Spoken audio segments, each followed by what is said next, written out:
छोटी बहू सास और जिठानी का सम्मान पहले होता है। आज समीर और स्नेहा की नई फैक्ट्री का उद्घाटन था। देखते ही देखते एक साल में ही इतनी मेहनत करके दोनों पति पत्नी ने अपनी फैक्ट्री भी खड़ी कर ली। सभी रिश्तेदार आए थे और समीर की खूब तारीफ किए जा रहे थे। भाई और भाभी प्रदीप और माया भी समीर के आगे पीछे घूम रहे थे। समीर की माँ ममता जी अपने बेटे की तारीफ सबके सामने किए जा रही थी और बार बार उसकी बलैया लिए जा रही थी और सब लोग समीर को बधाइयाँ दिए जा रहे थे। ये अलग बात थी कि इस प्रगति में बहू का भी पूरा योगदान था, लेकिन बहू को भला कौन पूछता है। इतने में पंडित जी ने समीर को आवाज देकर कहा, अरे यजमान, पूजा का समय हो गया है, आकर पूजा पूर्ण करवाइए। वैसे भी पूजा मुहूर्त पर ही हो जाए तो अच्छा ही होता है। उनकी बात सुनकर समीर ने कहा, बस पंडित जी 5 मिनट और, स्नेहा अभी आती ही होगी।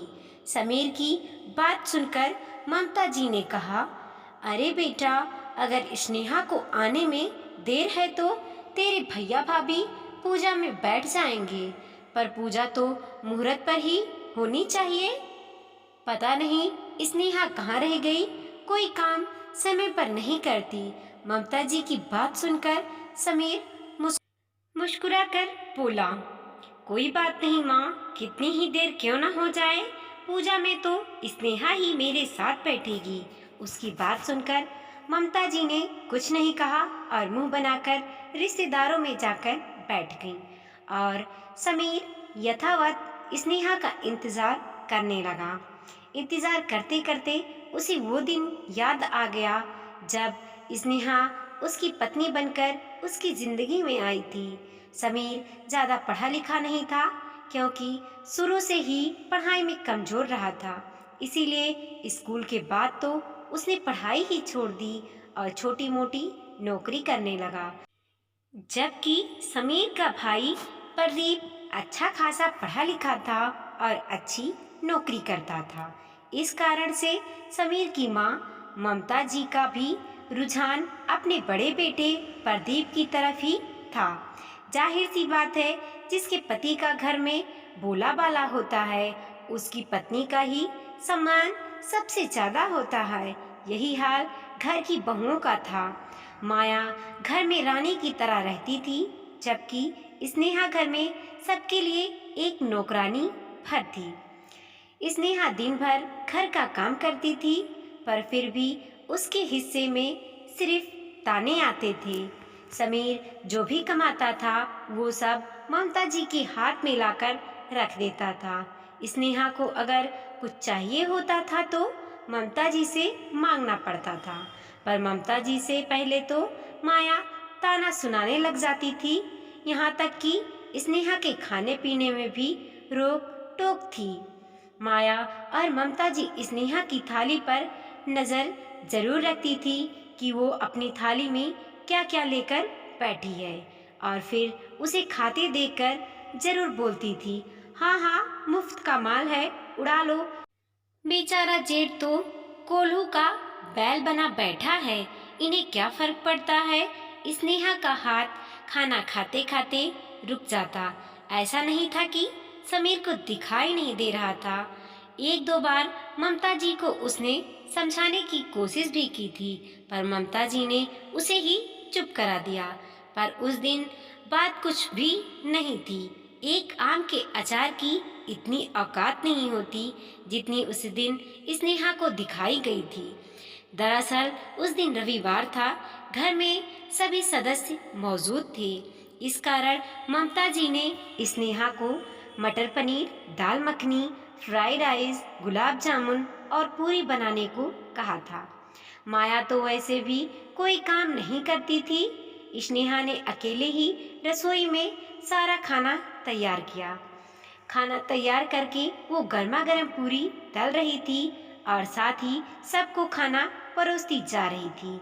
सब लोगों ने खाना खाया, लेकिन किसी ने ये ध्यान नहीं दिया कि स्नेहा के लिए सब्जी बची ही नहीं। स्नेहा खाना खाने बैठी तो उसने देखा कि सब्जी और दाल के बर्तन खाली थे।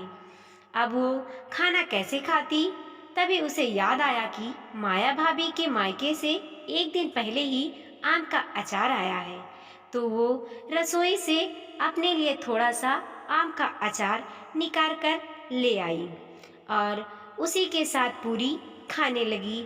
उसे खाना खाते देखकर माया ने चिल्लाना शुरू कर दिया, किससे पूछकर तुमने आम का अचार निकाला?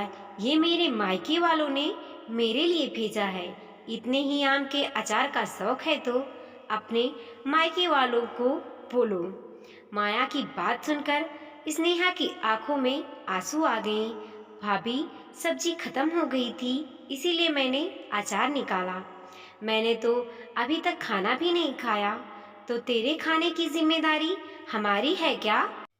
घर में रख रखा है, तुम्हारे खर्चे उठा रहे हैं तो तुम लोग तो सिर पर चढ़कर नाचने लगे हो। माया अभी भी चिल्ला रही थी। उसकी आवाज सुनकर घर में से बाकी सदस्य भी निकलकर बाहर आए। ममता जी ने भी माया का पक्ष लेते हुए कहा, छोटी बहू, शर्म नहीं आती तुझे? अरे एक आम के अचार की क्या औकात होती है जो तूने उसकी चोरी की? पता नहीं घर में से क्या क्या चुराती होगी। बस माँ जी, बहुत बोल लिया आपने, स्नेहा ने लगभग चिल्लाते हुए कहा। स्नेहा के चिल्लाने की आवाज से कुछ पल के लिए माहौल बिल्कुल शांत हो गया। फिर माया गरजते हुए बोली, तेरी इतनी हिम्मत की तू हम पर चिल्ला रही है? हमारा खाती है और हमें ही सुना रही है।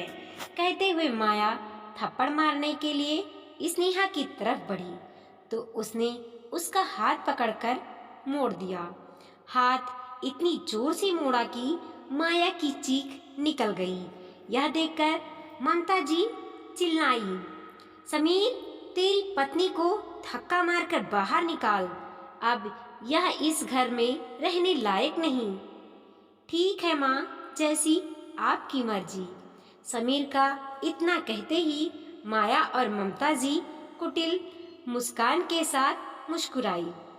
स्नेहा समीर की तरफ देखने लगी।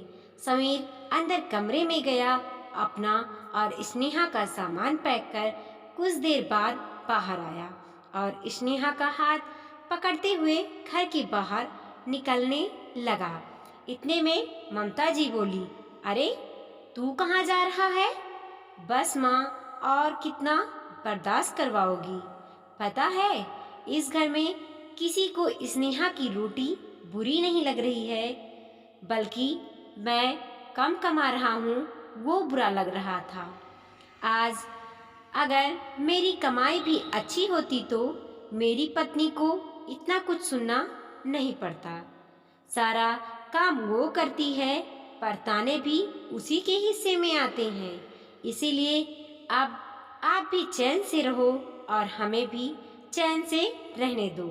इसीलिए मैं घर छोड़ के जा रहा हूँ। कहता हुआ समीर घर से निकल गया। किसी ने उसे रोकने की कोशिश भी नहीं की। उसके बाद दोनों किराए के कमरे में शिफ्ट हुए। उनकी वहाँ गृहस्थी बसाने में स्नेहा के माता पिता ने पूरा योगदान दिया। कुछ दिनों बाद स्नेहा और समीर ने हिम्मत कर लोन लिया और एक छोटी सी टाई और डाई का काम शुरू किया। तब कपड़ों को रंगने का काम एक कमरे से शुरू होकर कब फैक्ट्री में तब्दील हो गया, दोनों को पता ही नहीं चला। पर दोनों की मेहनत आज नजर आ रही थी। इतने में बाहर कार आकर रुकी। उसमें से स्नेहा निकलकर बाहर आई। साथ में उसके मम्मी पापा भी थे। उन्हें देखकर समीर मुस्कुरा दिया और खुद आगे बढ़कर उन लोगों को अंदर लेने के लिए उनके पास चला गया। हमेशा शिफॉन की हल्की सी साड़ी पहनने वाली स्नेहा आज भरी चुन्नी की साड़ी पहनकर आई थी। गहनों के नाम पर गले में बस एक हल्का सा मंगलसूत्र और कानों में छोटी बालियां थी। हाथों में लाख की चूड़ियां पहनी हुई थी, पर फिर भी वह बहुत सुंदर लग रही थी। स्नेहा को इस तरह देखकर और समीर को उसके माता पिता का इस तरह सम्मान करते देखकर माया ममता जी के पास आकर बोली, देखा माँ जी, आपने अपने माता पिता को तो अपने साथ लेकर आई है और आपको भेज दिया रिश्तेदारों के साथ। यही सम्मान है आपका। उसकी बात सुनकर ममता जी बोली, हाँ देख रही हूँ बहू, पर अब इतने लोगों के बीच क्या बोलूँ? कितना ही सम्मान कर लो, रहेगा तो मेरा स्थान ही ऊंचा। आखिर उसके पति को मैंने जना है। समीर और स्नेहा हवन में बैठ गए और महज आधे घंटे में पूजा संपन्न हो गई। हवन पूजा के बाद भोजन की व्यवस्था वहीं की गई थी। सभी रिश्तेदारों ने भोजन का भी लुत्फ उठाया। खुद समीर और स्नेहा ने उसके माता पिता को बिठाकर अपने हाथों से खाना परोसा। उन्हें खिला पिलाकर उन्हें अपने एक दोस्त के साथ उसकी कार से घर पर रवाना कर दिया। पर जाने से पहले स्नेहा की माँ के लिए एक सुंदर सी साड़ी और उसके पिता के लिए शॉल जरूर गिफ्ट की। यह सब देखकर तो ममता जी और भी ज्यादा जल भुन गईं। कई रिश्तेदार तो वहां से चलते बने। अब फैक्ट्री में रह गए समीर, स्नेहा, ममता जी, माया और प्रदीप। माया ने मौका देखकर ताना मारा, लो भाई, देवरानी तो बनी महारानी, अपने माता पिता को ही पूछ रही थी, सास को तो पूछना ही भूल गई। सच कहा है किसी ने, खुद के माता पिता के लिए ही जी दुखता है, सास ससुर को तो कौन पूछे। इतने में ममता जी ने भी कहा, बेटी के घर से कौन माता पिता गिफ्ट लेकर जाता है, इतना भी नहीं पता तेरे माता पिता को। मेरे बेटे का फालतू का खर्चा करवा दिया। अपने माता पिता को देने के लिए तो तेरे पास सब कुछ है। यहाँ तेरी सास जिठानी खड़ी है, उन्हें तो अभी तक तूने कुछ भी नहीं दिया।